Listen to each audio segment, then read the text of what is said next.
Alrighty then, good morning, good evening, good afternoon, and welcome one and all. My name is Michael, I'm the Dead Aussie Gamer, and welcome to Starfinder, No Place Like Home, our intrepid spacefaring adventure featuring these wonderful and amazing Patreons who support the channel, keep my lights on, and allow me to do all the cool, wonderful, and amazing stuff. Guys, say hello to the folks at home. Hello. Hi! Hello. It's so good to see you all. I hope you guys are having a wonderful beginning of your week or end of your week, depending on what time this episode seems to be hitting you. I've had an amazing weekend, and I'm so keen for today's session to continue in our adventure because No Place Like Home is actually a homebrew adventure. It is not my usual array of Paizo-inspired materials and all of the stuff. So this adventure is as it is. It's just bleh. It's whatever comes to my head. But there is a story and there is a cool stuff and, you know, all the things to happen, you know, you get to see. It's basically how this fucking thing works. Anyway, before we kick off, we have some people to thank. We have, of course, our lovely sponsors who keep the lights on here at the Dead Aussie Gamer channel. We have Hero Forge for the wonderful art you can see on screen here. All of the character tokens are made using a 3D model making software that you can use to print out and have your own versions of characters that come across your mind and imagination and sent to wherever. Then we have Sirenscape for the beautiful sound effects and Fantasy Grounds for our VTT of choice, all of which are basically how we make the show work. So, you know, there you go.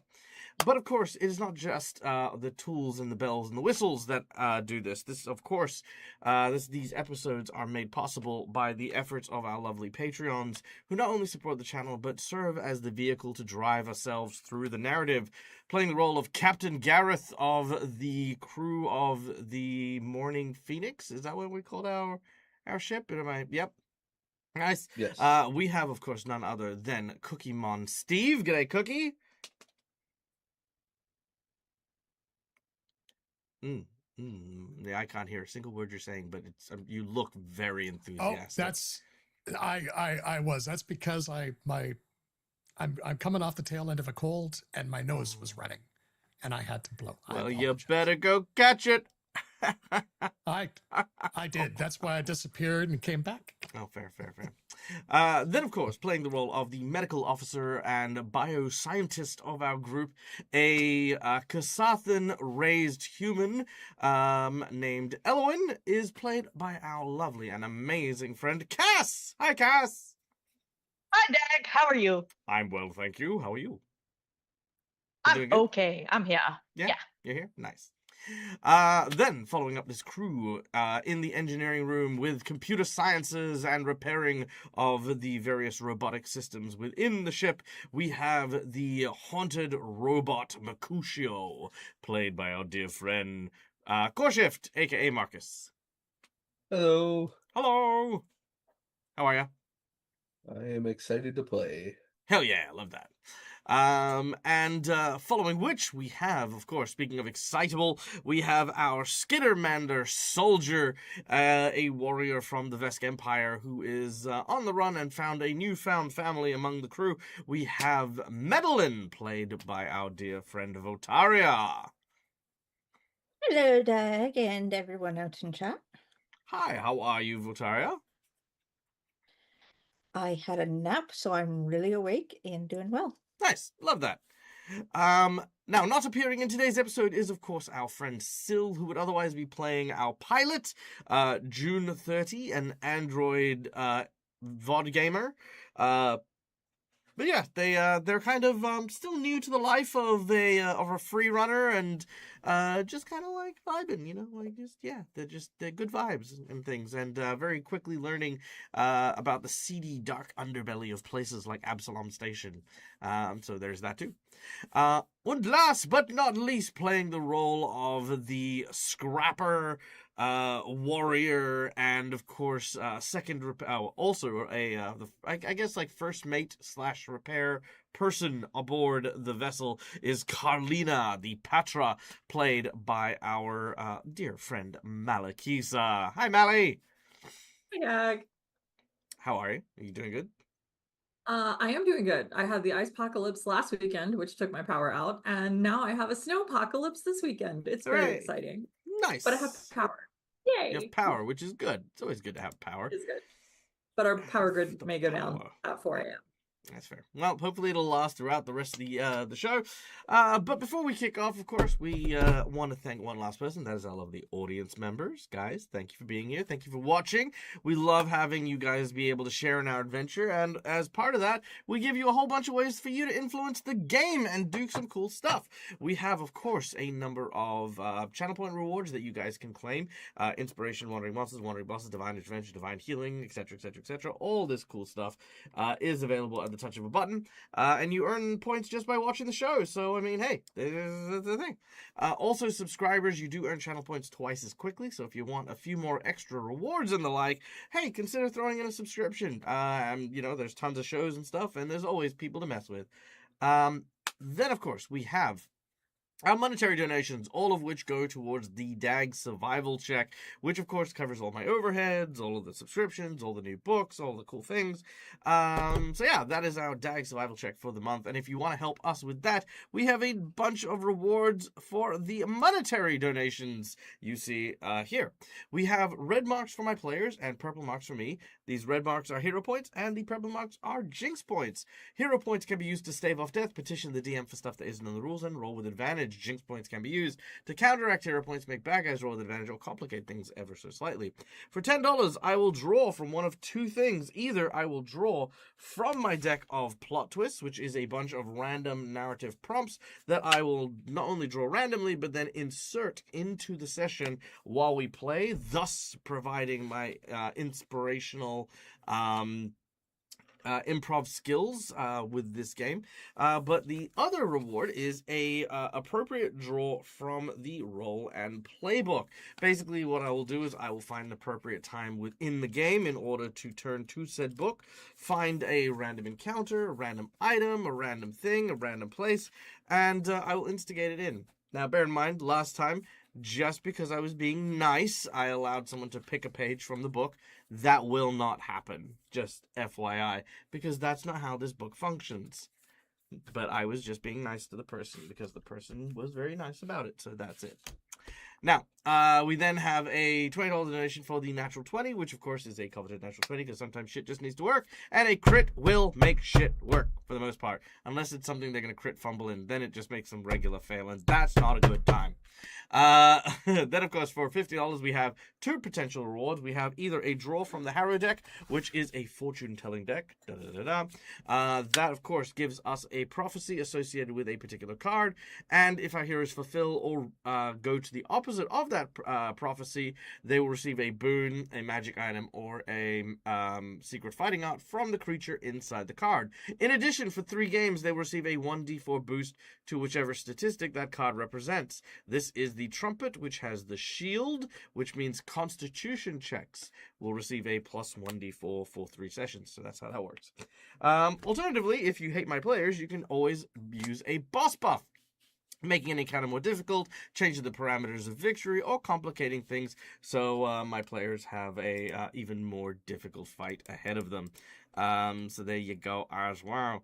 And then we have our $100 secret menu item. What is our secret menu item, you ask? Well, I've got some good news here. You already have acclaimed the secret menu item because very privately and very secretly, somebody has donated before the stream even started. They've been saving up their money for a little bit of time in order to provide it. And I want to give a big shout out to our friend Rycon, who has donated the secret menu item, which is only one of the secret menu. I'll give it another secret menu item because that's the thing. And that is, you guys will be provided with a new crew member. So another crew member will be joining your entourage. But what is our other secret menu item that we're going to be using for today? Because, of course, I want to encourage my players who are live here to do some cool stuff. We are going to do this. I will provide for the $100 secret menu item an upgrade for our ship. Now, at the moment, we are traveling aboard a smuggler ship, a very simple, low weapon, low yield vessel. You know, that's basically it in a nutshell. Now, in addition to what is effectively a very basic smuggler ship, I want to start looking at potential ways that we can make, I guess, space combat a little bit more cinematic. And one of the things I want to create is a hard light drive. Now, what a hard light drive is going to do is it will allow our heroes to basically create a holographic illusion upon the external panels of the vessel. This will allow you to disguise your vessel as a different vessel. When you touch down or land, it'll allow you to disguise yourself as terrain. Alternatively, you can use it in order to hide as an asteroid among various other asteroids. It is effectively a disguise kit for your spaceship. And that'll be your secret menu item for today, should you decide that that is what you would like. The Morning Phoenix will get this as an upgrade. But yeah, that is it in a nutshell. We guys ready to play? Yeah. Yeah. Fuck yeah. Let's do the thing. Yep. Yeah. Okay, well then, without any further ado, we return once more to the winding corridors and streets of Absalom Station.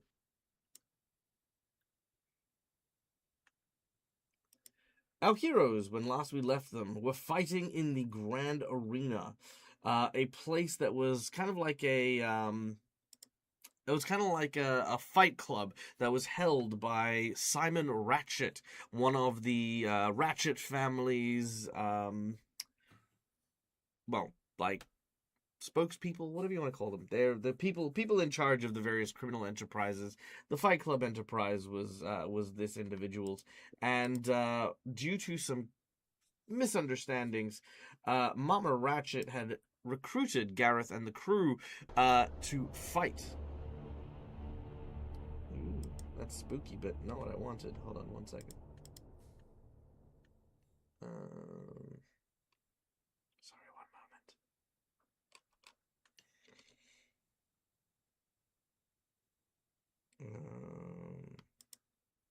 That one?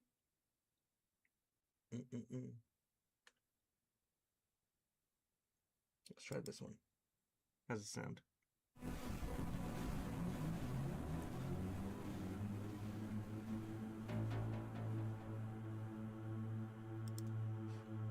Yeah, okay, I dig this. Alright. So, fighting in the arena, our heroes managed to get through the first round, fighting a bunch of mechanical rats, defeating them one after the other. However, Papa Ratchet, with his giant mechanical machine gun spider, proved to be quite a formidable battle. But you managed to earn his respect during your combat. The third fight, however, against the champion of the arena, a cybernetically enhanced kobold, seemed to be a lot more than our heroes could handle, with Carlina being the first to suffer a series of swift jaw kicks, rendering them unconscious very quickly. But as it looked as though our heroes were about to see defeat, a series of electrical disturbances disrupted not only the kobold but the arena itself. A mysterious benefactor and voice told Gareth to evacuate his crew as quickly as possible because, well, his acts were not only impressive, but were far more valuable than being thrown away here on the arena floor. Mama Ratchet intended to simply exact revenge and kill you all in a public display, but there are other things your talents could be utilized for. And so, you've been given a reprieve from the arena. As the gate opens, Gareth and the crew, hauling Carlina alongside, quickly make a break for the corridors. As Simon yells out for the guards to come and grab you, they are not swift enough. Several of these, robot rats begin to start pursuing you, chasing you through the narrow passageways and damp corridors of Absalom Station Spike. As we're going through, we're going to go into an ongoing challenge. Now, you guys can find any number of ways to try and lose the tail you are currently have behind you. However, unfortunately, Carlina, you are unconscious for this escape scene.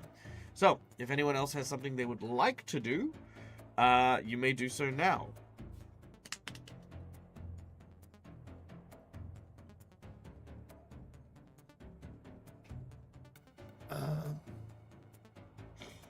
June is holding on to Carlina and is asking Gareth which way to go.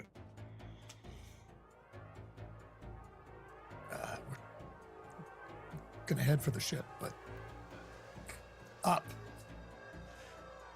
We will. Is it a good idea to lead the robot swarm of rats to our ship? They're not gonna follow us.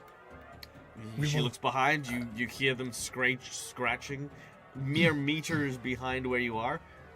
You're pretty sure they're following? Yeah. They're following. You're gonna see Gareth go dark as he attunes graviton as he's running, or as they're running. Okay. And are the rats in sight yet? Yeah, there's lots of them in sight. Okay, so what he's going to do is, how far away are they? They're closing in maybe 30 foot closer. Perfect. That's kind of what I was hoping. So he is going to trigger a solar flare in graviton form. Not with the intent of trying to damage them per se. The biggest thing is you do get damage, but it's and if I need to use a hero point for it, which apparently I just got one in the chat. Oh yes, thank you for our donation. We have 2 hero points for Gareth, 1 hero point for Merc. So I'm gonna petition to use the hero point that instead of trying to do damage, because the what you get with the graviton is it makes difficult terrain. So if they're narrow passages, if I was to use a hero point, would I be able to essentially block a passage behind us? To block? No. Not with a solar flare. Well. However, by slowing them down, you will give them a penalty for their pursuit, so that still will have an effect. And it won't cost you a hero point to do so. Okay. Alright, so as you run, Gareth begins to attune to his graviton energy. Reaching out behind him, he creates this wave of dark energy that fills the corridor. As some of the rats hit it, they begin to slow down a little, but they are still in pursuit. I would like to see if Madeline could use a feat. Barricade. She can. Now, I believe that means you can create a. Yep, go on. Sorry, keep reading it. Yeah, she can hastily create a barricade using nearby items, junk, and debris. It provides lesser cover for you and one other ally, but I also want to see if it would slow them down. Yeah, no, that would block the passageway. They would have to either find a way around or through. Okay, so I would like Madeline to use barricade. Not a problem. All right, you create your first obstacle. So let's make a craft check. As Madeline is making this, Madeline will be the one making the primary check. If anyone would like to assist, they may do so. I was just gonna ask if I can assist, but there was also something else I would like to do to add on top of it, if possible. That would be your assist. Okay. Well, for my assist then, would it be possible to attach some grenades to the barricade so when they get through, they trigger the grenades? You want to try and create a trap. Interesting. Okay. Yeah, I'm happy for that to be your assist. So, Madeline, make your craft check. Okay.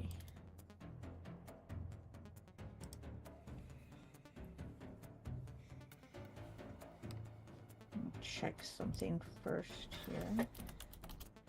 Come on, that's a long list.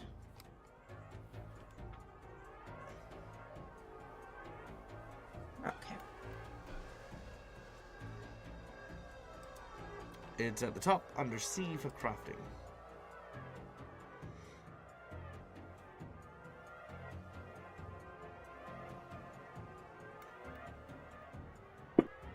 There we go. Nice. Yeah. Nice. All right, a dirty 20. The assist is not necessary, but it is part of it. All right, which means the rats will need to make a check to try and overcome the barricade. All right.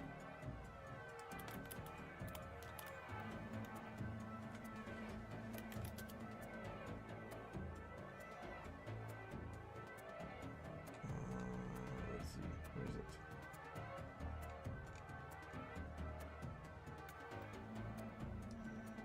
Ah, my scrap rats. There we go.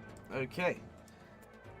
So they're going to use acrobatics. They need to get a 16. They do so. So they are slowed, so you guys still have succeeded, but they are still in pursuit. The grenades and stuff like that have detonated, which will give them a -4 to their next. Oh, sorry, no. This was -2 from this check. There's now a -2 from the next check from the explosion that's happened. All right. As you continue, you can hear the sounds of the rats pursuing you. As you begin to climb higher and higher in the spikes, you find a stairwell winding upwards to the next level. All right. How do you guys want to keep evading? Elwyn would like to see, as we're ascending and making our way through, is there something she could do to potentially make like a feint to try to like trick them to go a different way, try to like distract them? Interesting concept. Yes, potentially. Now, I don't know what spells or magic you have that could potentially do that. Oh, I have something, if you are open to it. I'm listening. So Elwyn has a spell called Motivating Ringtone. She targets a comm from somewhere and it plays a ringtone. She potentially used that as a distraction of sound. 100%, yes. Absolutely. And you know what? I believe Motivating Ringtone actually does have buff abilities. Because you're not utilizing the buff abilities, I'm actually kind of happy to say that you can use this as a cantrip just for the purposes of this ongoing challenge. So it's not going to cost you your level 1 spell for that one. Yeah. All right, not a problem. Make a deception check, and if anyone would like to assist with that distraction, you may do so. Oh Lord. All right. Hey, yeah. How do we assist? It depends on what you do. No, you got to do that's something to assist. Ooh. Oh no. All right. Can I hero point that? Of course you may. Thank you. Okay, it's a deception check because Elwyn's not very charismatic. Come on. No, that one's even worse. Oh, rip. I don't think my assist would help that. Well, keeping in mind, you don't just assist by like adding a number. You assist by doing something. So if you have something to do, that could potentially change what happens. Madeline is gonna see if she can go Dead by Daylight, pull out her flashlight, and start shining it in their eyes. Okay, so that doesn't really assist in Elwyn's plan to create a ringtone somewhere else and lure them in that direction. Okay. So that's okay. Yeah, just as a rule of thumb, that's how an assist specifically works. It's not a second separate thing. It's how do you help the first plan succeed through that. Much like how you built a barricade and Mercutio added grenades to your barricade, it's adding upon somebody else's thing or idea. Okay, so unfortunately, Elowin, that is a critical fail, which in turn, obviously, not only does that not, distract the rats and the like, but the rats, you notice, actually have the ability to climb walls without climbing up the stairs. So rather than having to go around and climb the spiral, they're gaining on you by crawling directly upwards in your direction. You quickly burst out onto what looks to be a somewhat busy street in the lower quarter of the spike.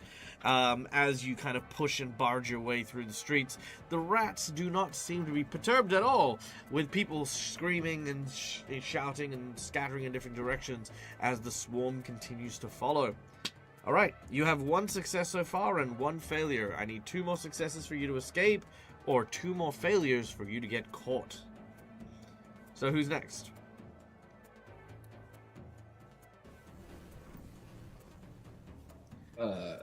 Don't suppose it's possible to bring, like, the ceiling down. You mean bring the ceiling down on a spaceship? Well, I didn't know, like, what kind of corridor we're in, if we're, like, in... You're in the... like, remember, you're in the streets. You're between several buildings and shops now in, like, a... Oh, okay. I thought spike. we were still underground. You're not on the ground. You're on a space station. We were in an underground fighting arena. Underground in the sense of, like, like it's Right. below society, not there's literal still ground. stone. There's no stone. Like, okay, so an underground... Okay, that's a terminology thing. Underground doesn't mean literally underground. Underground means on the lower side of society. So it's not a public fight arena. Like, for example, an underground fight club could be held in a warehouse, for example. It is just a non-sanctioned, illegal Then it must have been thing. my brain, because I could have swore you said we were in a corridor running upstairs. Yeah, you were. And now you are out on the a corridor. streets. Now you're out in the streets between several buildings. So there is a ceiling because you're in a space station. Well, that's irrelevant then, because I thought we were still in the corridor. No, I thought streets, we were and just then people were scattering leaving. because there are rats coming through. I thought we were just leaving the corridor. That's why I asked about the ceiling.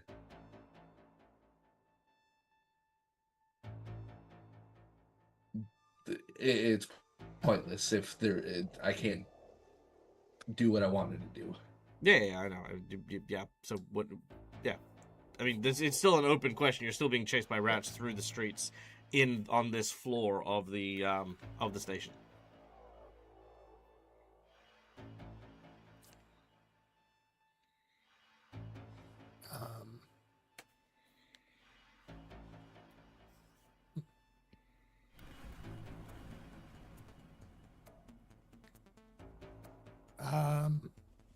Well, he's going to try, Gareth is going to try and slow him down again.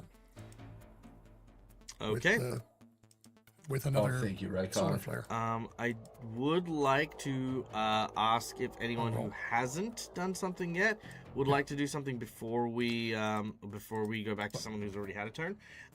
But also real quick, we have a donation from the wonderful McClover, who has filled out everyone's hero points.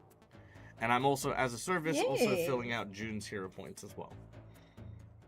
I'm assuming I'm still unconscious, by the way. You are still unconscious, sadly. And then Raikon gave us an insight bonus. Insight bonus. Okay. Desperately Being needed. in the streets and walking through the area as it's beginning to clear out is obviously it's quite an easy way for the rats to navigate. You want to create as much chaos as you can, and using the people. These rats aren't trying to target the people involved, so rather than running through the streets, running through the buildings, through the back alleys, and interconnecting, going from one business to another, using the chaos of the people that are taking shelter in these buildings and in these shops, using their chaos to help give you cover. this will be either an intimidate or a diplomacy check that could potentially work quite well. Also, hi B-Town. And massive thank you to McClover for the donation and for Rycon for the insight bonus.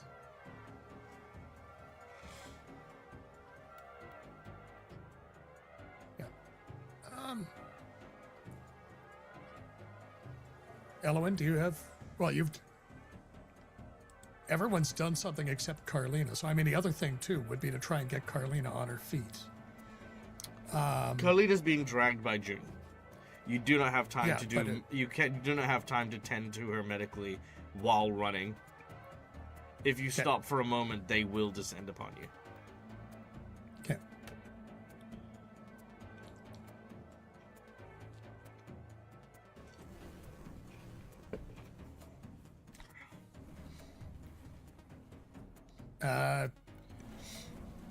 I mean, if you want, you could just run, and I can make you do an athletics check if no one's got any ideas to slow them down beyond... I don't know what we could do. Just running is our best option, really. Okay. All right, let's get an athletics check. Sorry, what was that, Steve? I was going to say, do we want to run into a building, into a business? Like what's... beside, like if there's a restaurant or something beside us, can we sprint into? I'm gonna give you a hand here. You ready for it? You're the fucking captain. Yeah. Well, do we all think? Maybe we should? Could we? No, just fucking take command. You already have consent. You've been given consent already. I was asking you as the GM. Can you? I literally gave you the idea. Yeah, you can. Just say I do it. So yes. So this way. and he's gonna. That's fine. I just. Well, it's okay. We're learning languages. We're learning how to communicate. We're figuring that stuff out. Yeah, Steve, just do the thing. I mean, and actually, this is a good point for everyone as well. When you guys say there's 3 ways to communicate with Dag the DM. The first way is, hey Dag, what happens if I do this? Now, generally, this is because there is a certain level of detachment that our characters have from the game world. For example, pain. Like, what happens if I stick my hand in this vat of acid? And I'll say, well, you'll lose your hand, right? It's not dumb to ask these sorts of things.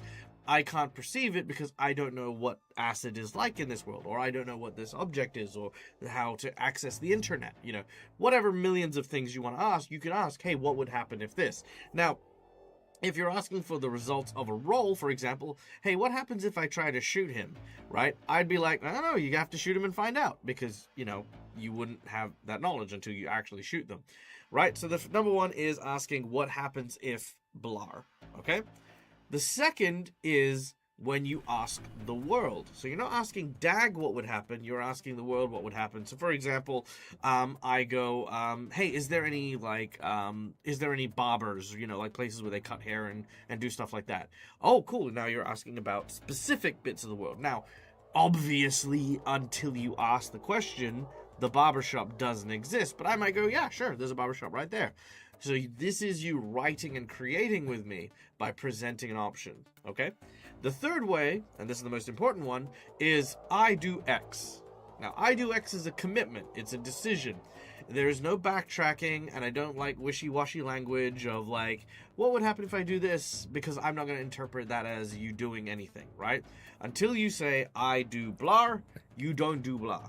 Even if you say, maybe we should do blar, that's still not I do blar. So whatever I do is, that's what we go with. So in this case, Gareth, you are picking a random shop, and you're running into the nearest one. Gareth is trying to pick the busiest restaurant that's on the, if they're, you know, on the restaurant street. Specifically? Sure, I got no problem with that. Where there's a lot of people and stuff. Yeah, no, I got no problem with that. So you run into a storefront. It seems to be what is effectively an alien version of Chinese cuisine. You see lots of these round tables or hexagonal tables with like little lazy Susans kind of in between them. You burst through, and maybe along the way, Medellin and Mercutio, you're kind of like toppling over tables behind you to kind of give yourself a little bit of extra cover as you are making your way through. As you do so, however, you make your way into the kitchen where there is several alien creatures who are basically just cooking and frying and cleaning. And unfortunately, during your breakthrough through this area, you manage to bump one of the stoves, which begins to pour gas out into the kitchen. As the rats come through following suit, they knock one of the chefs who is currently holding up this pasta dish that is currently a flambe, and then swings it over the gas, and boom! An explosion happens. Now, this is not an explosion to vaporize the kitchen. It does, however, have some injuries to boot, but debris and shrapnel begin to fly in every direction. I need a reflex save from everyone. This, by the way, was our urban encounter from the chart that we got from Schooly Eye earlier. The urban encounter roll that we got was an explosion sends the party flying. Oh, sorry. Oh, no, I read the wrong one. Ah, it's fine. I'll come back to that one later. An explosion sends the party flying. A museum generator explodes, endangering the visitors and priceless exhibits. But that wasn't the right one. I misread it, so I'll do the other one next in a minute. Anyway. Oh boy. So, there you go. So let's see. What do we get? We have a success, a success, a success, a success. Carlina, you do need to roll your reflex save. Okay. Yeah. Even if you're unconscious, you do kind of get a reflex save as well. All right. All succeed. Not a problem. Which is fine. You all take 3 points of damage as you are struck by some of the raining down shrapnel. But this does give you a second success. One more success and you are in the clear. So, moving through the back alleys and the like, you eventually come to a decision. There is a busy street, which you can turn down. There is some alleyways where you can stealth and hide in the shadows. Or you could try to go for another level, trying to double back around or even go higher up along the spike to evade. So, change your level, busy street, or dark alleyway.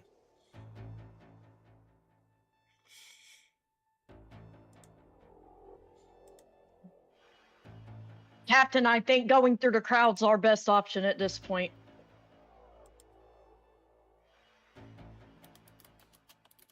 Sounds good. Let's go and let's take the street. Taking the street. That's you know, that's yep.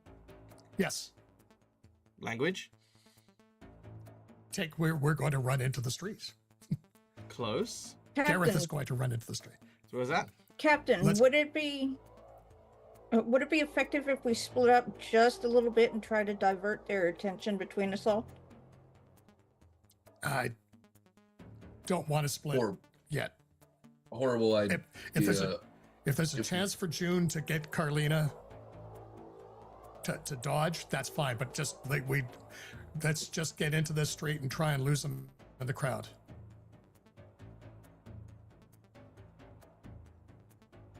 I feel that I'm still not getting what I want to go down the street.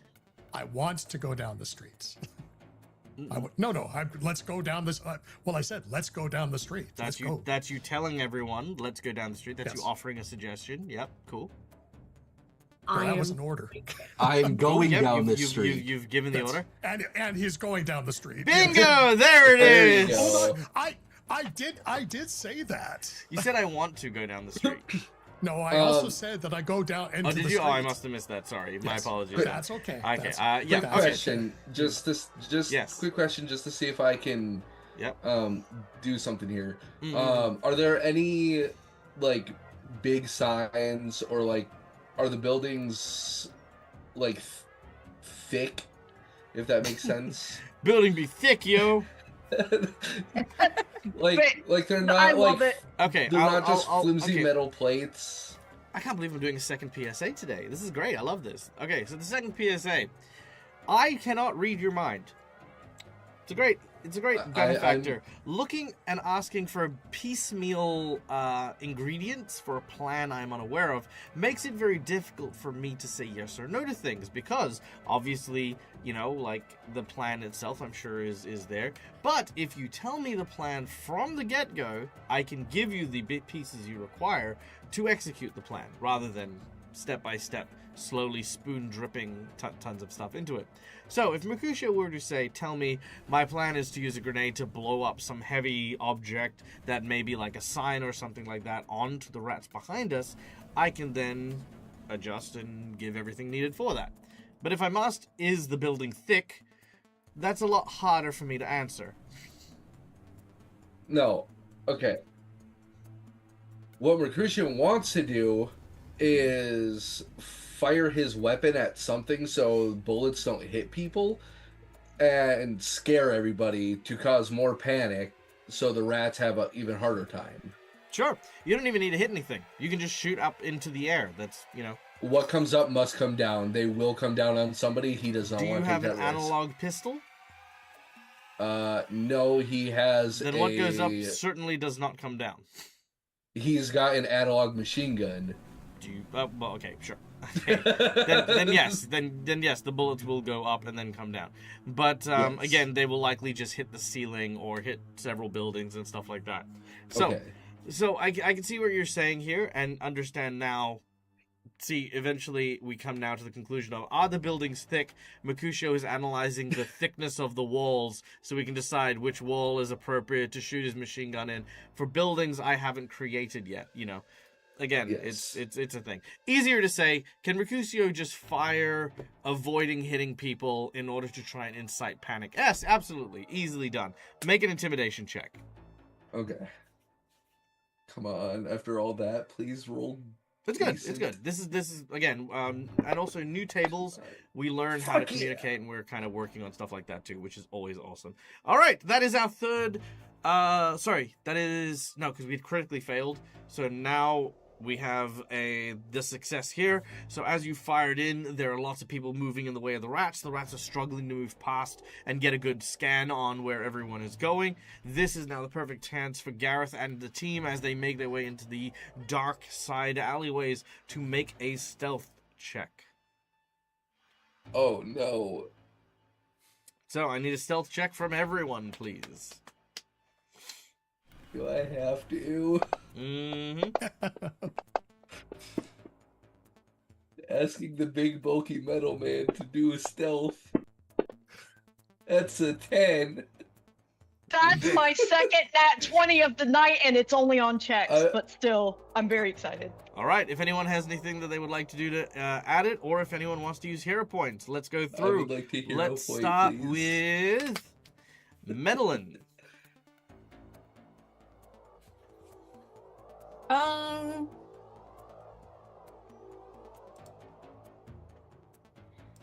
I have sneak. Does that help?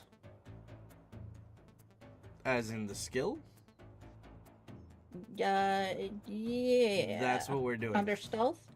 Yeah, that's what we're doing. You are sneaking. We are sneaking.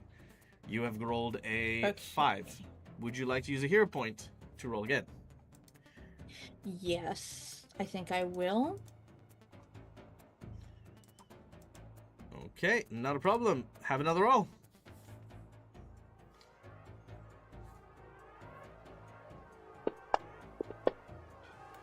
Ooh. I hope that showed up. Yes, it did. Ooh, 20. very nice.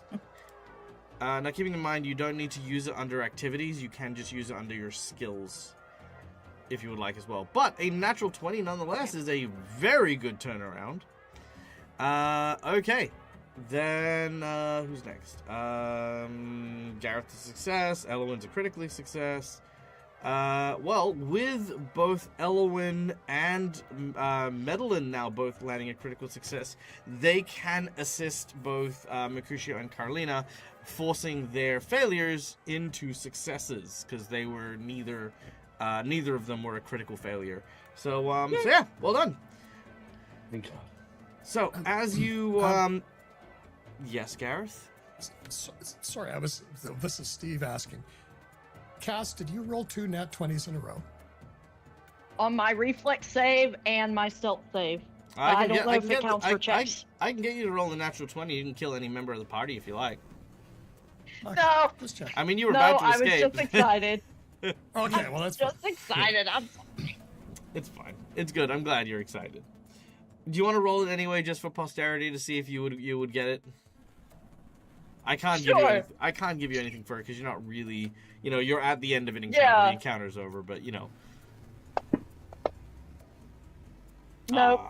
Close though. Okay. Close. So,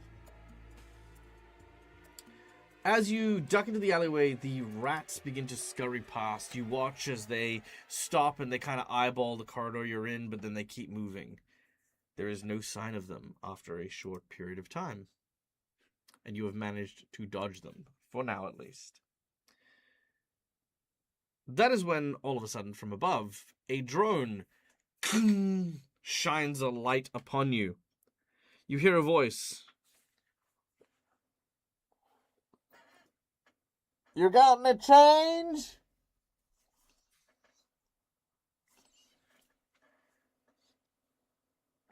Spare credits, man.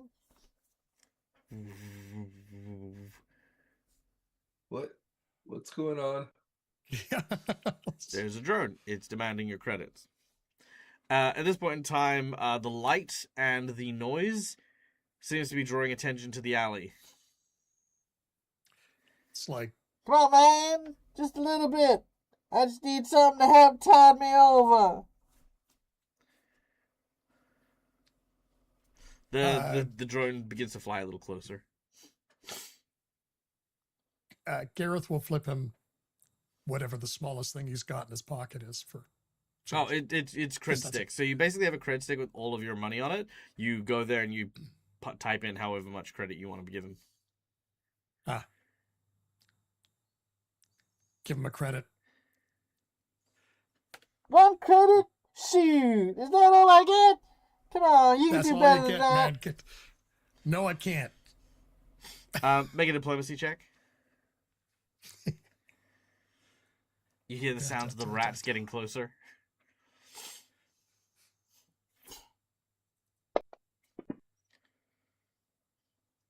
He buys your story. He begins to fly out, and as he does so, one of the rats sort of jumps out just in front of you. He's like, hey, watch it, man! And he sort of flies, the little aerial drone floats away. The rat then turns down the corridor. You're all in, but you've all moved on from that point. It looks around in the dark and can't see you, and then carries on its search. And that was actually our urban encounter. A spaceship hovering over the party demands their credits to be wired to a nameless account. So that is our urban encounter. As you breathe a sigh of relief, now some distance away from everything, you see a glowing red sign that seems to lead you to a nightclub. It says, good morning, over and over again on the sign. So the nightclub flashes. It is called the Midnight Lily, and then every now and then it sort of flashes with a sign that looks in a different font almost that just says good morning, good morning, good morning, and then it flashes back to the original sign for the building.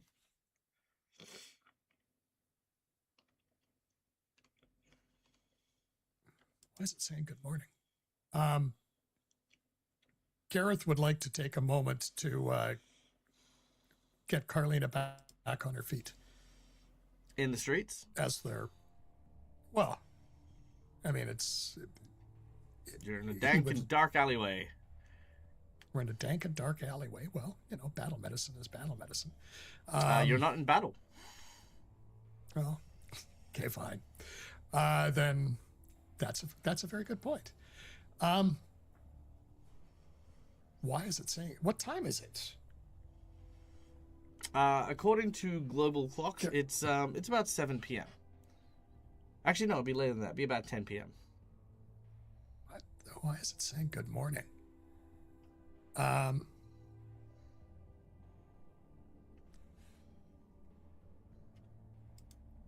Well, what do we do? Well, should we dodge? Should we duck in there and see if take a breather, get Carlene on her feet? You're the captain. Let's go. So, Gareth wants to lead them into, or will lead them into the this nightclub. You're noticing you're doing it now, aren't you?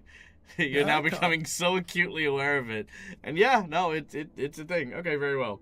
You open the door to the to what looks to be a nightclub. This is not an underground or seedy nightclub. It seems to be quite a I don't want to say high end, but it's like it's a popular spot for very young people. The dance floor is jumping. There are so many people here just vibing out. A lot of humans, Yosoki. You can see there's a couple of Shobhad who are drinking by the bar and stuff. The way that you've come in is you've actually come in through the back entrance. So no one's really noticed you sort of making your way through here until a hostess approaches. She is what looks to be a very, very fetching android wearing rather kind of outish, like sort of skimpy clothing.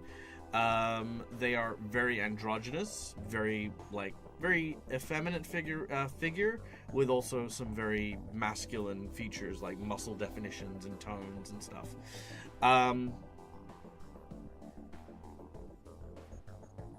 They begin to look you up and down. Name? Gareth. They look down at a chart and they seem to scan something with their eye. Booth 12. Would you like something to drink? Yes.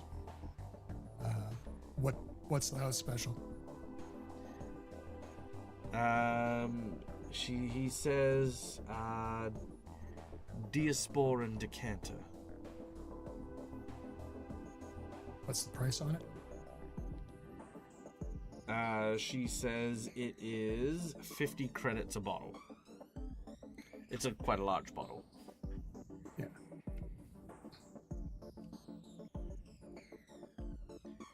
Gareth looks at the others going, anybody got 50 credits? When you say that, she says, all expenses are covered by the table.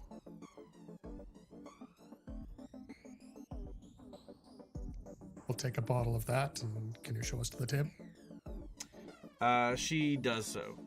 As they make their way, swaying their hips left and right, you make your way up to what looks to be a second-story landing where there are several booths. Each of these booths have a curtain, but the curtain is fake. It's like almost like a digital curtain, transparent with like these droplets of electricity that run through them, giving them the illusion of like fabric. As she brings you to one of the booths, you are not alone there. There is a man who, well, I say man very loosely. There is someone sitting at the table, waiting for you. This individual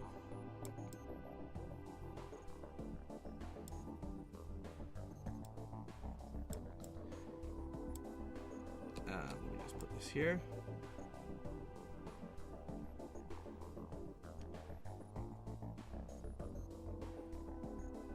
He seems to be on a phone call when you arrive. Yeah, no, I know. That was the whole point of it all. Yes, no, I am aware that things are not going as smoothly as they can be anticipated, but it was all part of... Yes, no, I understand. Yes, sir. No? Of course. Who are you talking to? Yes, no, I know. Yes, oh, yeah, quite all right. No, look, I've got to go. I've got my next appointment's just arrived. Yeah. Okay, yep. No, okay, yeah. All right, okay, we'll talk to you soon. He seems to hang up on his call. Captain Gareth, as I live and breathe, and, well, I'm so glad to say that you are with your crew as well, living and breathing. Please, have a seat. I hope you don't mind. I've already ordered us some, a variety of different refreshments. That sounds great. I think we ordered a bottle as well. Ah, fantastic! Put it on the tab. Everything is covered. And oh right, before I forget, he clicks his fingers. You watch as another one of these nightclub workers shows up and stabs Carlina in the neck with what looks to be a syringe.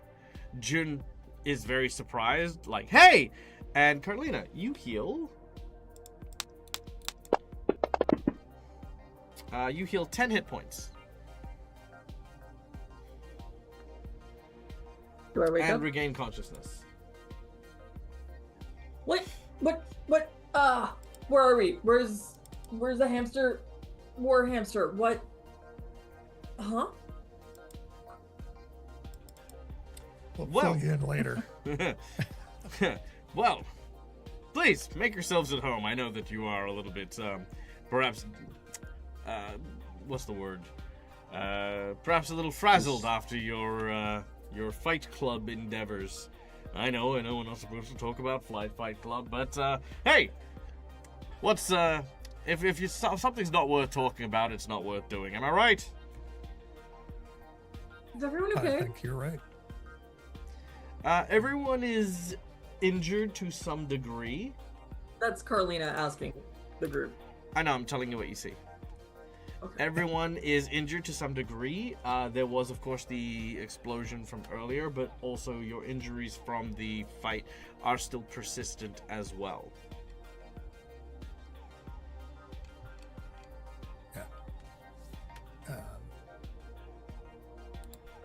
Yeah. But so Dag, is this the same voice as the guy who talked to me? Yes, from it is. The thing. It's like, well, it's nice to meet you in person. Thanks for the help. That was a thing. No, not at all. It was my pleasure. Please, call me Mr. Glass. Mr. Glass. Nice to meet you. Oh, no, well, the pleasure this is is- all mine. Like I said, your reputation far, far precedes you. Gareth is slightly suspicious of like, he doesn't feel that his reputation should be that good right now. As you kind of cast a look at him with that in mind, he says, "Oh, please, don't give me that. I know all about you, Captain. A person who has quite the decorated history with a very, very firm familial tradition among yourselves to branch out on your own to become an independent spacefarer. Not only that, but to then also make your own name for yourself in Akaton by crossing the ratchets. That's not something everyone does, especially not on their early outings with a crew that is relatively untested. And what a crew! Am I right? Of course, we know about the celebrity on board, the defamed virtual gamer, and of course the Veskarian Skittermander as well. One who has made their ranks into the military, only to be discharged, I believe is the polite term.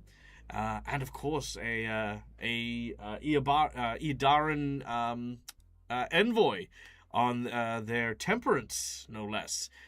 A hodgepodge crew, but one that seems to have banded together and are already making waves among many different communities. Madeline speaks up and says, "Hey, I left on my own." Oh, yes, of course. People leave the military of their own volition in the Vesk Empire all the time.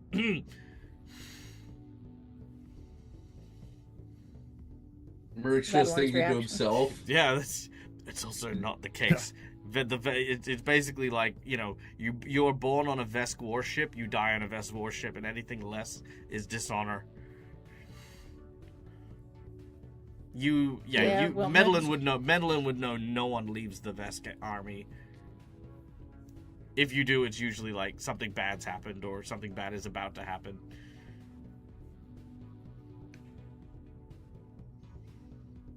Merc isn't going to Mr. say Glass. anything. Yeah. Go ahead, Mark. Merc isn't going to say anything. He's just gonna keep quiet and keep it like a very firm gaze on this man thing, and just think to himself, well, everybody's got a reputation but me. That's kind of... feels a little left out. But he's not going to say anything about it. I guess. Yeah. Well, again, I think Carlina and Mercutio both kind of like had very menial, sort of non-famous jobs beforehand. Yeah. So I think the only information he might have is Carlina not being able to hold down a job, and Mercutio probably doesn't have much of anything. But hey, Probably not. An SRO is always a fascination, but he doesn't know if you're an SRO or not. Yeah. SRO, by the way, is a sentient robotic organism. So basically, unlike a regular robot, it is one that is perfectly autonomous and independently thinking. Which again, maybe that's what Mercutio is, maybe not. Anyway, so he said, this well-informed individual clearly, sort of shares all this stuff with you as he begins to pour himself out a glass of the Diasporan decanter. It basically is this like very, very interesting looking red wine that almost like is so light and airy that it almost there's almost like a pocket of air that separates the glass from the actual decanter itself as it sort of hovers in the glass itself with this brilliant red.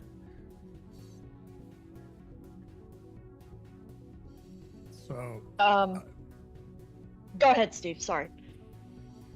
no, I was going to say, go ahead. No, So Elle's gonna look at Mr. Glass and go, "You seem to have an awful lot of information and a vested interest in the information in our success in the arena."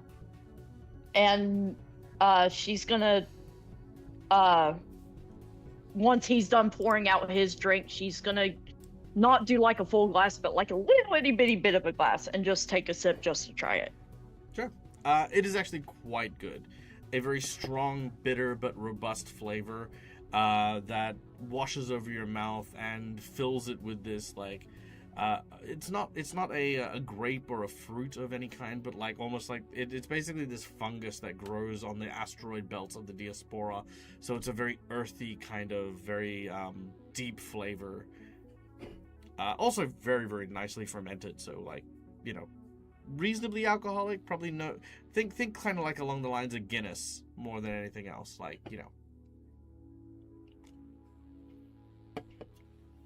He says, well, I always make it my business to know interesting people that can obviously be of use for my business. And my business is, well, far spread and wide. And I value people who not only know how to look after themselves, but also who value discretion as well. yes. So, One of those Mr. Glass. information's the commodity types. Oh, everything's a commodity. Hell, I'd sell my own grandmother if I had one. So, You so remind Mr. me Glass, of you were someone. looking for a favor. Oh, sorry. A favor? No, favors are for friends. We're not friends, or at least I'm hoping not to be. I'm an associate. Someone who has a vested interest in your future, and one that is willing to invest in it, if you allow me, of course. Allow me to be clear on why I have lent my aid to your extraction from the Ratchets. I have a job that requires someone off-grid. Someone who knows how to make their way through uncharted territories, away from the watchful gaze of people that might have ill intent.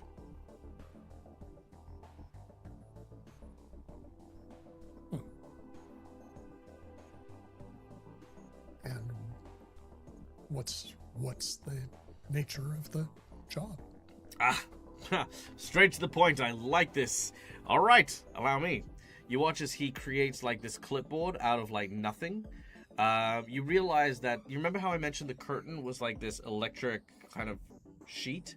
what's happened is you are now in a booth that is effectively allows for holographic individuals to access and create this space.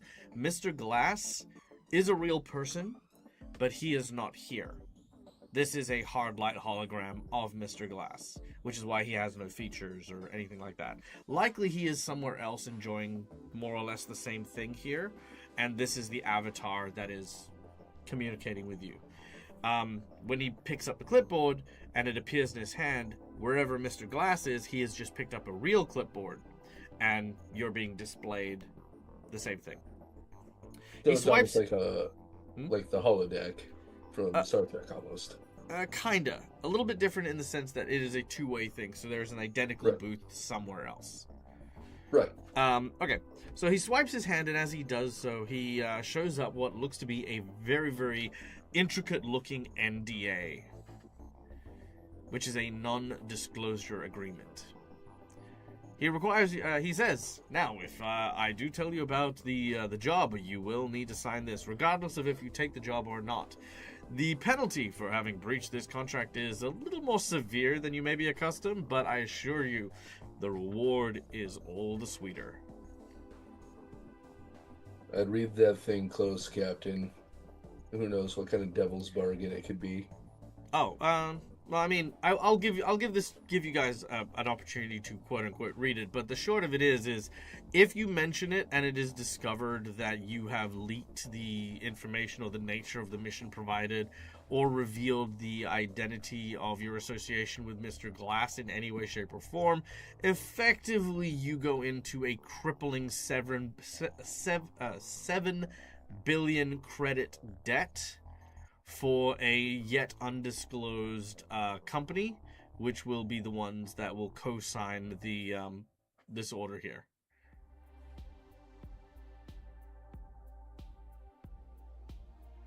You do see that this documentation is official, as it is notarized, or at least in preparation for notarization from Abdar Corps.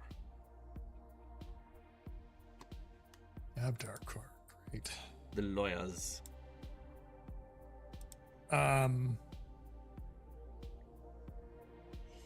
as long as it's not notarized by any corporation owned by Asmodeus. They're a subsidiary.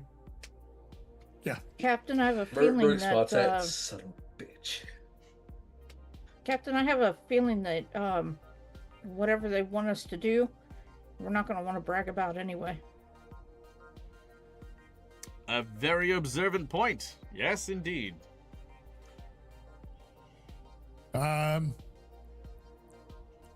Gareth is like he handed it to Gareth is going to hand it to Elowen and go. Thoughts? Yeah, Elowen will read it over. If it's just like a standard no leaking association thing, does it have details of the job, or is it just a non-disclosure of association? It's just a non-disclosure, and it is not standard. It is like 10 times more severe if you break it. It has been written into the clause. Like, normally it would be like, yeah, you get a cease and desist, you get a slap on the wrist, you may get a little bit of jail time, and you may get like 100,000 credit maybe. This is a 7 billion credit debt. Basically, you would become an indentured servant for several generations in order to pay it off.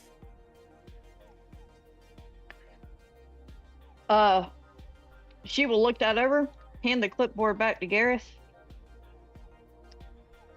If we take this, we take it to our graves, Captain. Mercutio's like, I've been there. His exact thoughts was done. Look, it's not my first time dealing with shady merchants. Cross my heart and hope to die. But doesn't seem like either way we know about it. We know enough that he's could keep us on a leash as is. It's a good point. Carlina, any thoughts? I know you can keep your mouth quiet, shut.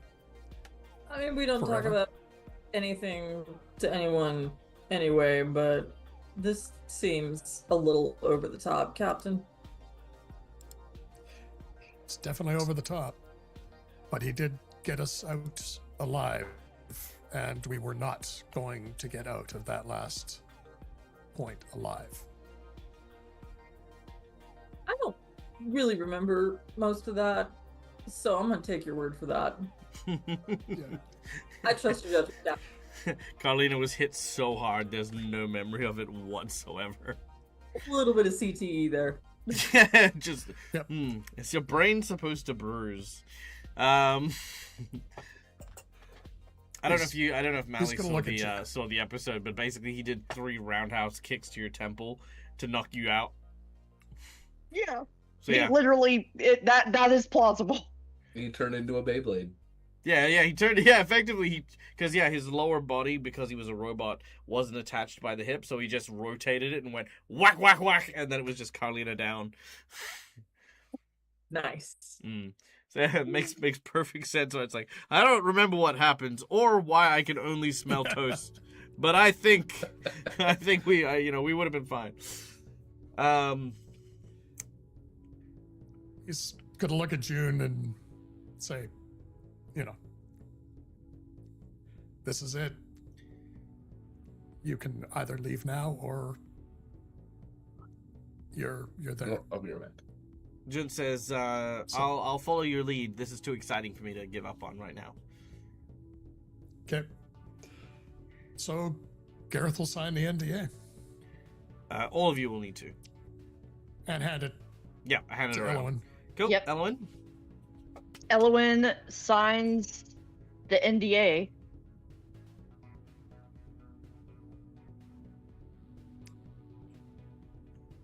Merc had to step She's away. passing it around. Yeah, Merc had to step away, so she passes it over to Medlin. Well, if the captain says we take the job, we have to sign it. I guess I'll sign it. Oh, to be clear, that's not about taking the job. You can still reject the job if you want. It's just from that point or from this point, you can't talk about the job. Well, I'm pretty damn curious right now, so sign. And then I hand it to...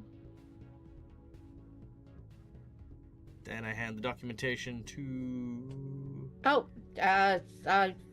Madeline flips it over to Carlina. I'll go ahead and sign it. Everybody else did, and then I'll pass it over to June. Jun has a good read of it. You can actually tell this is probably one of the first times that Jun is taking a lot of caution. She has history of signing bad contracts in the past, so they're extra careful about it. They ask for a bit more assurance from Gareth, like, are you sure we're going to be okay? Like, with everything?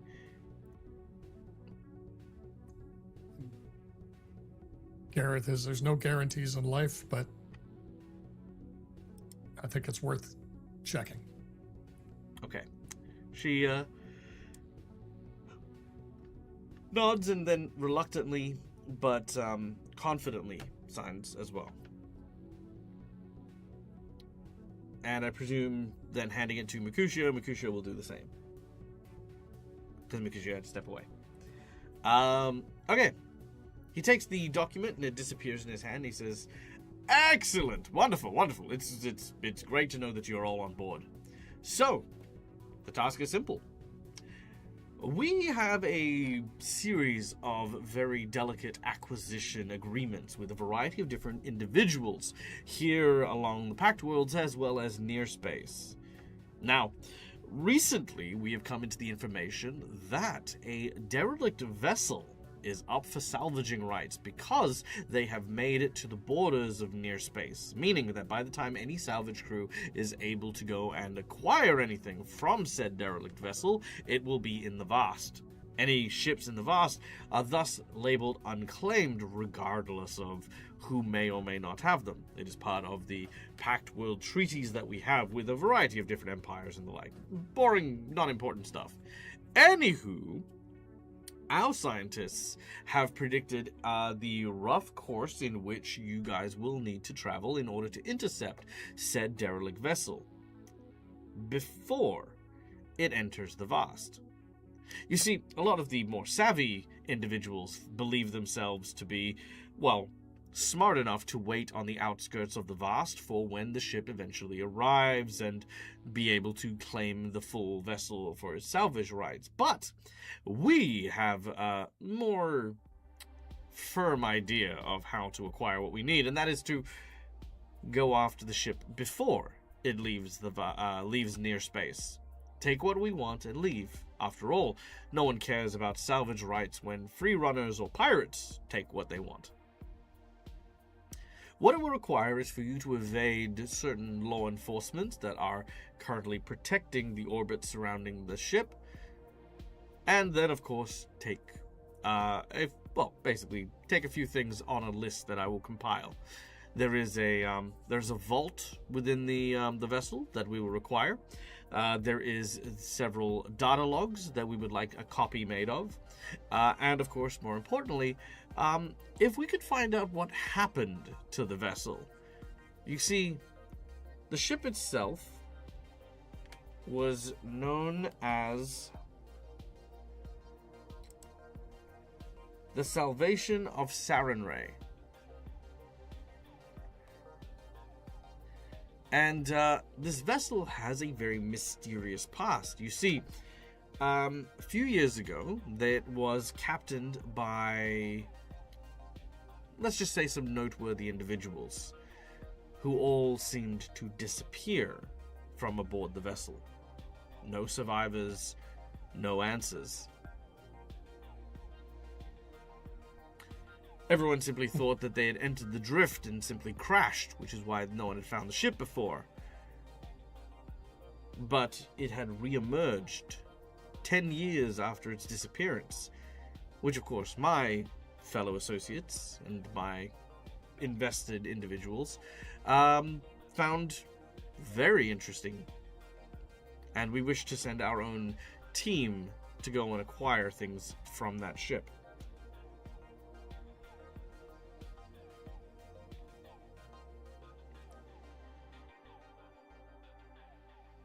That sounds like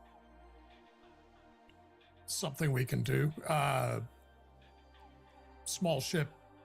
We're a small ship. I'm assuming that it will fit in our holds. What you're looking for?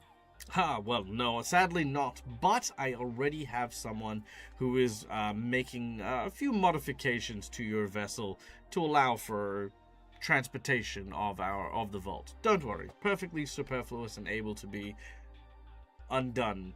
It's kind of like attaching a tow ball to a ute, you know, nothing too drastic. Gareth looks over at Carlina going and Merc going, somebody's messing with our ship. They better not fuck with that engine. I just got that. Again, fixed. They're putting a tow ball on your ship. Yeah. You're fine.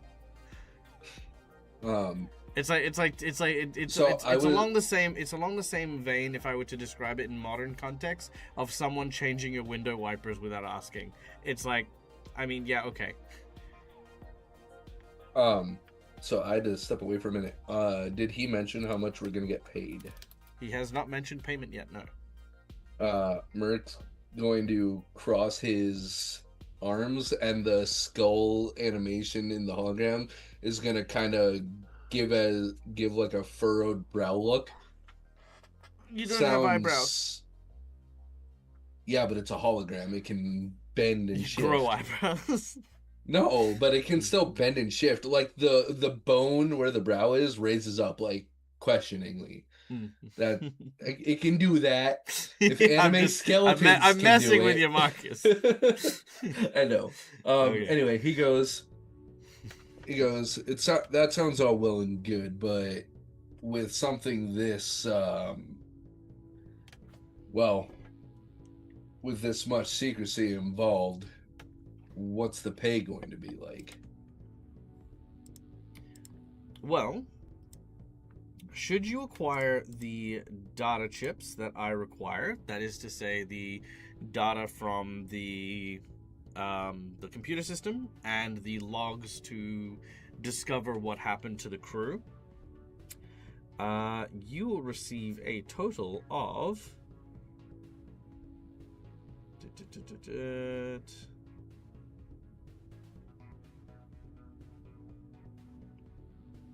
Sorry, one moment. Let me do some rough math.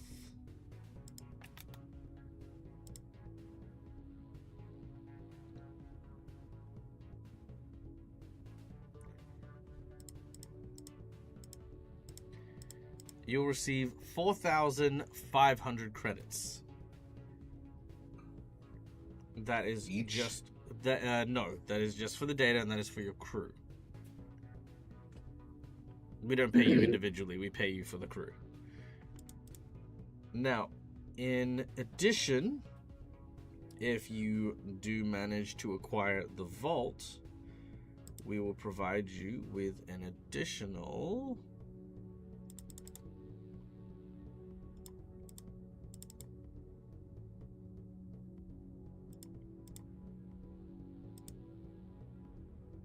No, that's not right.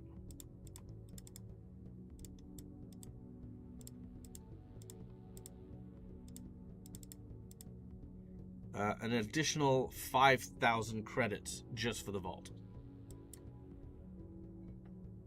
As Mercutio is discussing payment, Medellin leans over to the captain and says, Captain, I think when we get back, we may want to check any of those modifications for maybe a tracking device or something.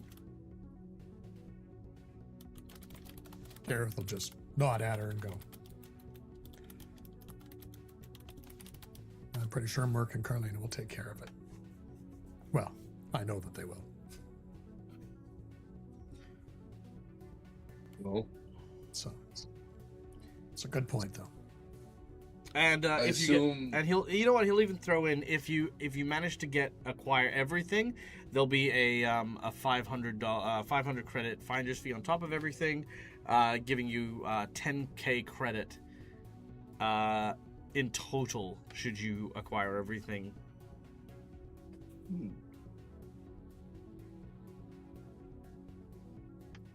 Am I right to assume that we're not the first crew you've approached with this? No, actually, you're the only crew I've approached about this. Like I said, we have the NDA so that we can keep this as discreet as possible. But after I heard about your heist aboard the Akiton train, oh, well, I knew right away exactly which crew I was going to put my chips on. Are we the Well- only crew going after this? Not likely, but at the very least, you're the only one that represents us and our interests. Well, he seems a lot more trustworthy than the last merchant I had to deal with. Little bastard by the name of Badham. Oh, yes, of course. We are aware of Mr. Ham's scraps. What does he have? He's got a tech firm. Merc immediately stops. He's still alive. Well, there's a tech firm, yes, that trades and deals in goods and wares and the like. Why do you need a reference? Oh, no. I'm very well acquainted with him. Well, it's always good to know people, I find. So, do you have the coordinates? Your new crewman will have the coordinates. Everything will be explained to you as to where you're going once you return to your ship. In the meantime, however, to a lucrative partnership. Gareth will hold up his Hold up. glass. And Yep. You watch as he then pours the liquid pretty much into the hologram. It's a hard light hologram, so it does consume it. But you can tell that he's somewhere else drinking and enjoying it as well.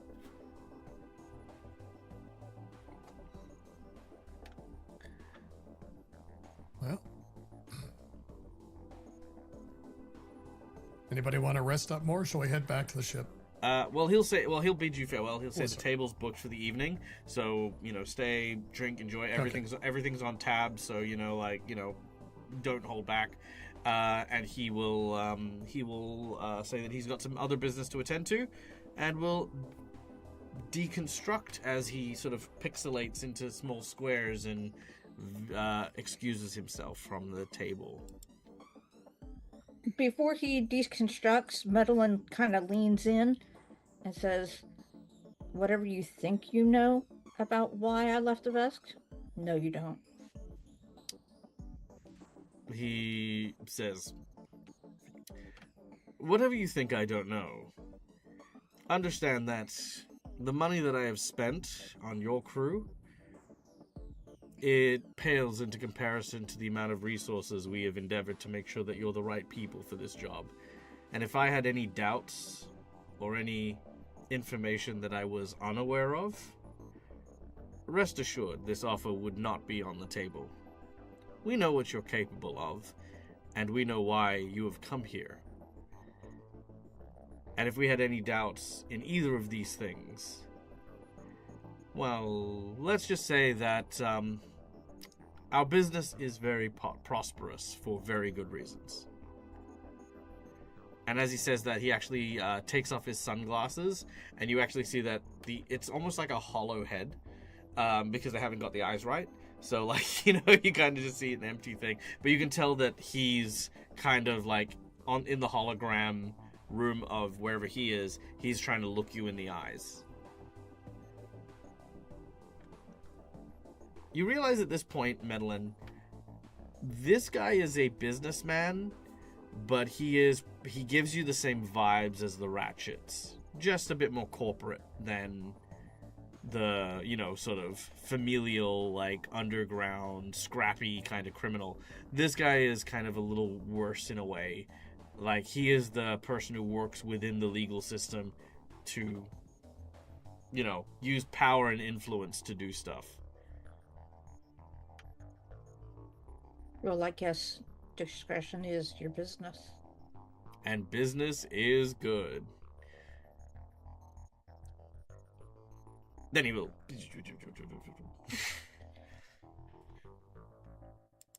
Okay.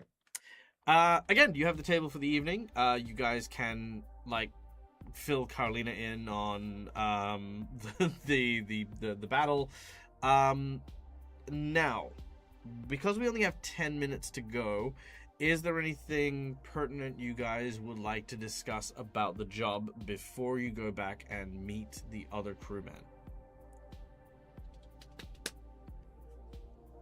Ella, go ahead. Sorry. Go ahead, Melly. Sorry. Go ahead. Oh, I was just gonna say, Carlina's gonna start ordering every expensive dish on the menu. Now, I will point out, you can have as much as you can eat, and they can, they will definitely provide it. But much like how even if you go to a restaurant and order everything out, Carlina would not. I mean, again, just because I know that Mally likes to troll people for some reason. If you try to just overcharge everything, it's not that he'll have a problem with that with his money, because he's got so much money. It's you will piss off everyone in the nightclub because they won't have any food or alcohol, and that'll ruin their nights, and they'll blame you guys directly for it. Not Just to do that as a troll. Yeah, no, I know. I'm just making that element clear. You can order a ton of stuff for sure. That's not a problem. She's gonna look at them, get the menu and see all this expensive food she's never tried before, and it's one of all of those expensive things she's never had a chance. Yeah, absolutely. And they will bring out the smorgasbord one after the other. It is all some just absolutely amazing food. You know what? Let's roll on our table. Let's give you one good bit of food and beverage here. She's a junker. She doesn't get to eat this kind of stuff. She absolutely wants to try some of this expensive stuff. Yeah. Do it. Madeline tells the waitress out of some kindness, hey, while you're at it, find a couple celebrating something, send them a bottle and charge it to the table. Sure. They will set about trying to do that. Okay. Carlina, roll me a D10.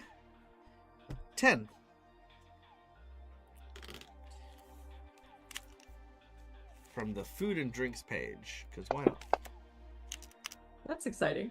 Okay, a bowl of hollow fruit sorbet balls featuring flavors from across the galaxy, suspended in a on top of an anti-gravitational disc, which has a thin, sweet wafer that adds a certain crunch to these tiny floating sorbet balls. Oh, Captain, I'm not a money person generally. I like fixing stuff, and I like my job, but this is really good. I could kind of get used to this. Well, let's get through this job, and then maybe we'll get more. And he's going to look at it and go, that does look delicious. He's going to order one for himself. All right, perfect. You guys will eat, you guys will rest, you guys will celebrate your new job, because, you know, first of all, just getting a new job is cause for celebration, especially also getting to avoid the ratchets. Eventually, presuming you guys stay to eat and drink as you are, it crawls into around 3 a.m. by the time you stagger your way back to the ship. Sure enough, there is a new device that seems to have been added to it. It looks a little clunky, but it's more of a what do you call it? It's a functional detachable tool that's been attached to it, not a permanent modification. It will unhinge and unclip almost as easily as it was attached. It is a 2-prong anti-gravity attachment. So basically what it'll do is it'll create like a tractor beam that'll lock something into place and then create a grav sphere to protect it. Cargo pod. Yeah, basically Oh, an external cargo pod. Yeah. They could have Merc, done a little you better. gonna check that?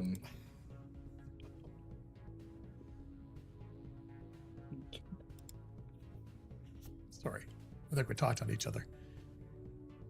Yeah, Mercutio, let's have a look at this, man. I can already tell they did it. They could have done better in installing it. Actually, they couldn't. Prick. Merc's just upset that someone touched the ship. Mm-hmm. Merc He's lies being to the grumpy old. He's being the grumpy old man. Yeah. All right. Well, I'll get you to remember that. Okay. So, as you do so, the sound of heavy footsteps begin to make their way towards you. Very heavy steps.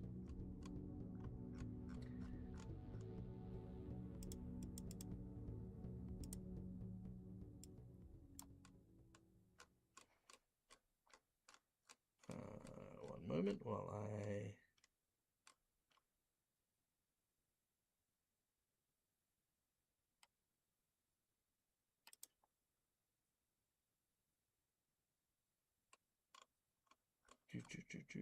Nope, it's not going to do that.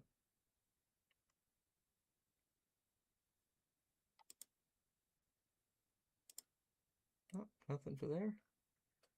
Give me something.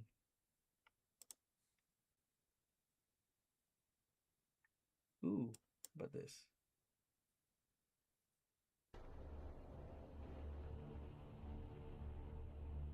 No. Too spoopy.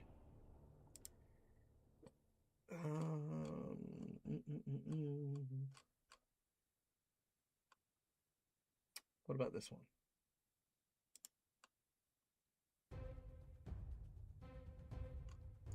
No. This one? Oh, no. Stop being so dramatic. It's making me happy, though. I just don't want combat music, that's all.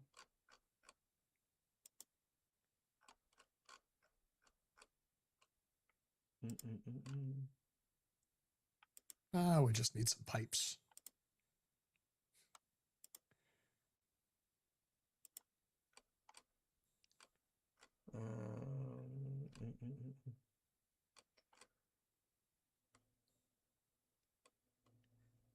Death House. I don't want Death House. Neither do we. Yeah, we're in the wrong campaign, wrong universe for the Death House. No. What's this What? I thought we were playing Curse of Strahd again. I was waiting for the magic brooms.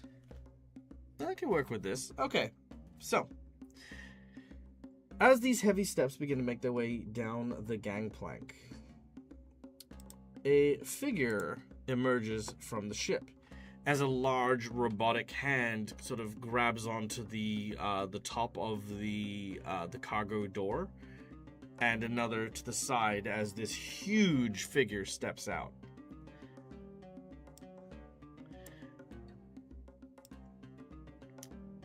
A orcish individual riding what looks to be a very, very impressive looking mech steps out.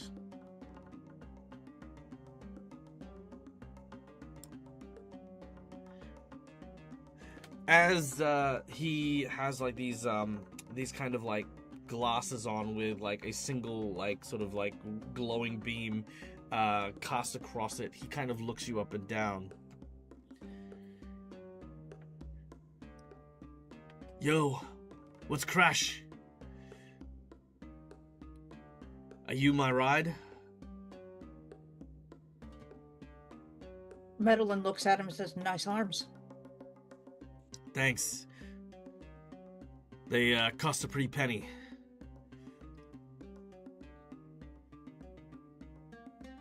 But Gareth goes, not an arm and a leg. Yeah. So, who sent you? The company sent me.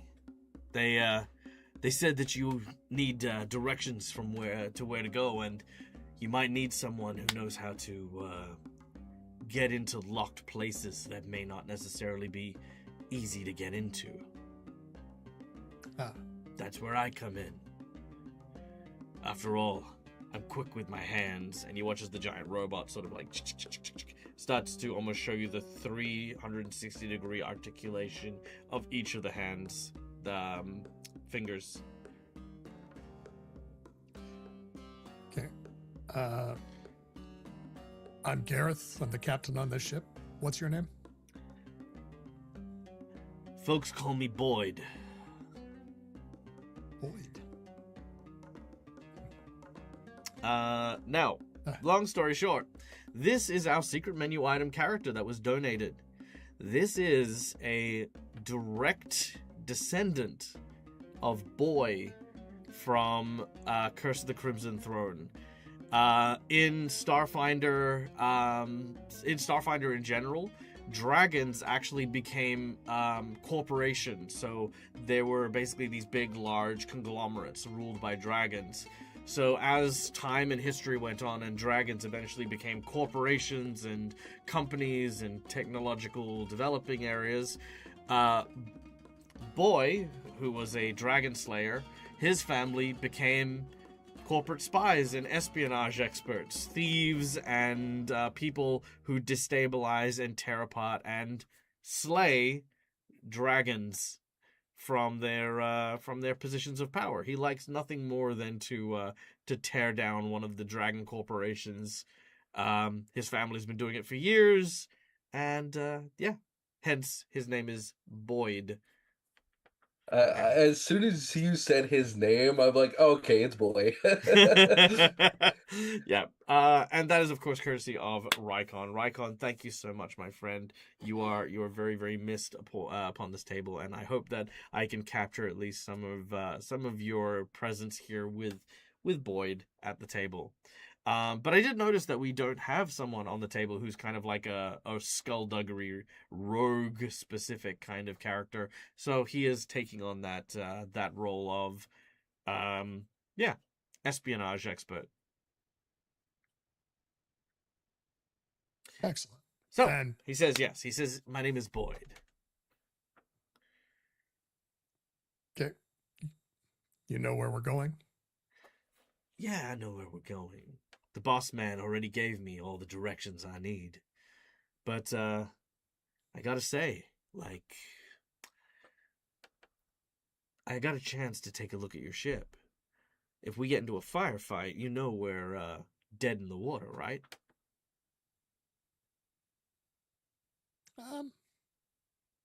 Yeah, we try not to get into firefights, but she's not as well armed as it would be nice. I do like when things are well armed. Making arm puns. That's gonna be my Elwyn character. laughs. Elwyn laughs. Madeline waves her arms around. It's unfortunately we don't have currently don't have the funds to arm up as heavily as I would like. Don't worry about your funds. I can make sure that you guys get a 5-finger discount whenever we need to procure parts and the like. People don't know how to avoid Boyd's charm. But I gotta say this as well. I'm surprised you were able to keep this hunk moving. All right, man, we're gonna be working with you, but if you keep insulting the ship, I'm gonna have words with you. This is a problem. He steps up to Carlina, and he says, "You want to have words with Boyd?" Yeah.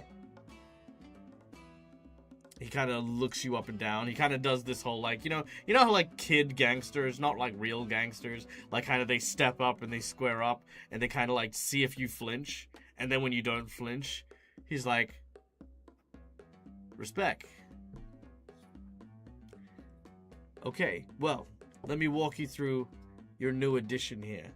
This is a PX9173 tractor grav unit. Has 3 functions. You can pull things in, you can push things away, and it can create a bubble of anti-grav energy to keep something nice and protected. Even if you fire something with like a plasma beam short of a nuke, nothing's cracking that shell. You hear me? Problem is it does take away from your shields in order to protect from heavier impacts. So if you're towing something, you want to make sure you're not, getting blown to smithereens at the same time. Otherwise, you might just drop your cargo. You feel me? Well, We got it. Right on. Well, if that's the case, then I'm here to lend you guys a hand. And I can point out our direction whenever you're ready to leave. I've already made myself comfortable. And I'm ready to set off when you all are.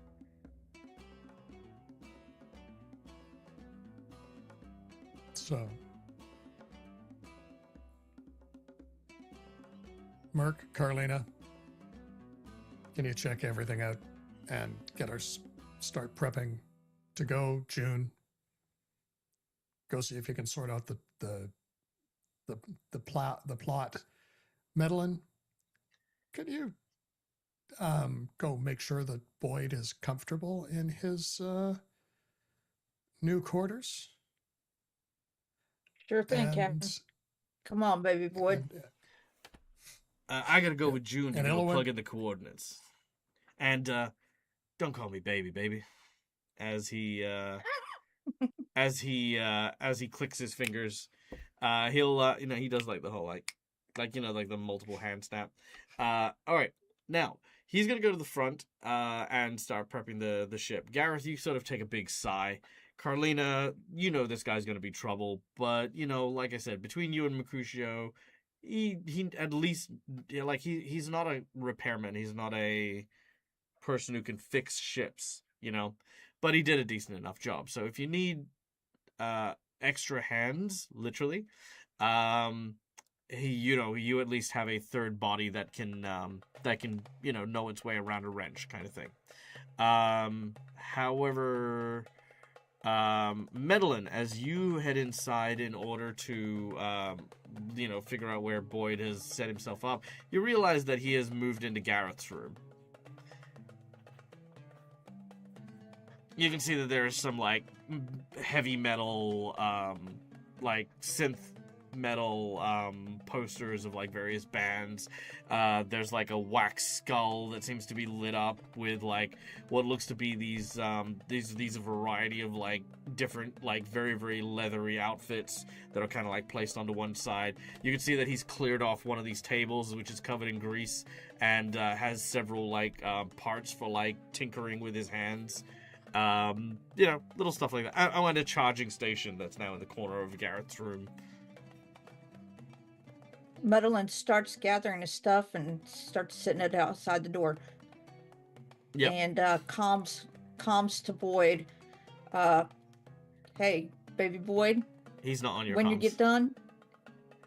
Well, I'm doing it through the whole ship. Oh, you're like creating a PA. Yeah. PA announcement. All right. She Yep. says, baby Boyd, when you're done, come and get your shit. You're in the wrong room. Ooh, he looks at June. He's like, he's basically like half flirting with June. And when you say baby Boyd again, he says, you can basically see that he's changed his vibe, and he's like, she gonna regret that.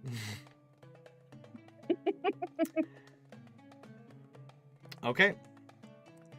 Elwyn, you and the captain are the only ones on the ramp getting ready to leave.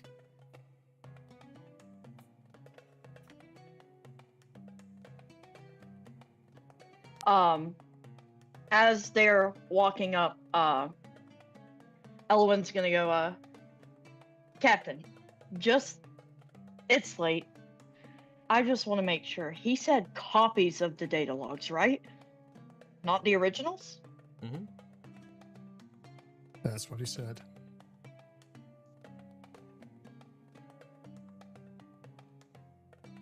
That seems... I mean, obviously we're doing the job anyway. I'm not trying to renege on my duties on the ship, but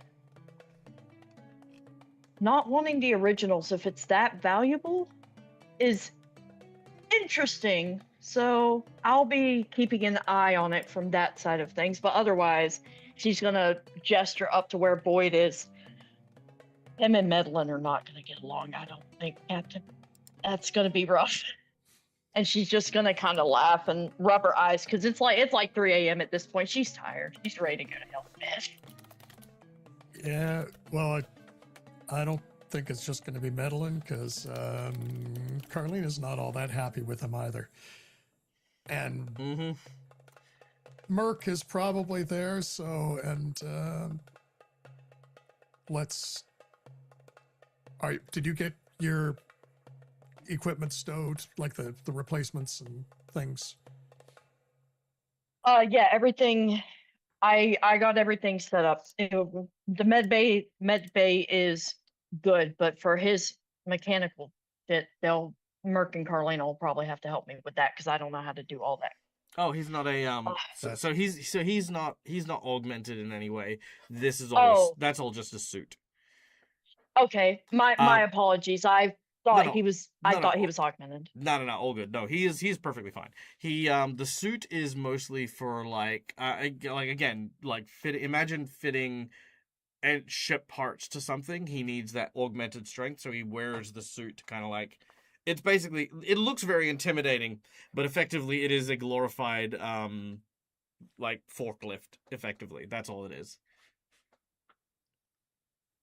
All right. As our heroes prepare to disembark, we now move away from Absalom Station and begin to head deep within near space, out into the outskirts, the far reaches, in which a derelict ship floats listlessly in space. As the sunbeams begin to shine across, gleaning this very, very immense metropolis-sized vessel.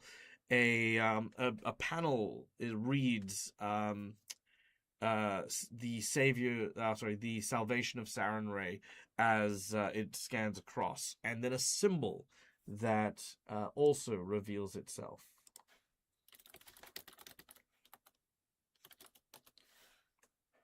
The symbol is this. A symbol representing a ship that is owned by the Knights of Galarian. And that is where we're going to end today's session. All right, guys, thank you so much for listening. Thanks so much for watching. I hope you guys had a wonderful time. I know that I did. This was a lot of fun. You guys are always a blast to play with. Did everyone have a good time? I know we didn't really do much combat, but I feel like we kind of got combated for the most part last session. Yeah. Yeah. Few sessions, bit. and I'm kind of happy for the no combat this time. Nice. I love that. Yeah, no, that was a hoot. And I'll learn eventually. Poor Steve. Yeah, That's no. okay. Merc was gonna get to the point where he was gonna pull Gareth aside and basically go, look, you need to start barking orders. You are the captain. If you don't start making decisions on the fly like you're supposed to be, this crew is gonna fall apart fast. And this Maybe is there'll coming be- from someone, from a maybe there'll be- soldier.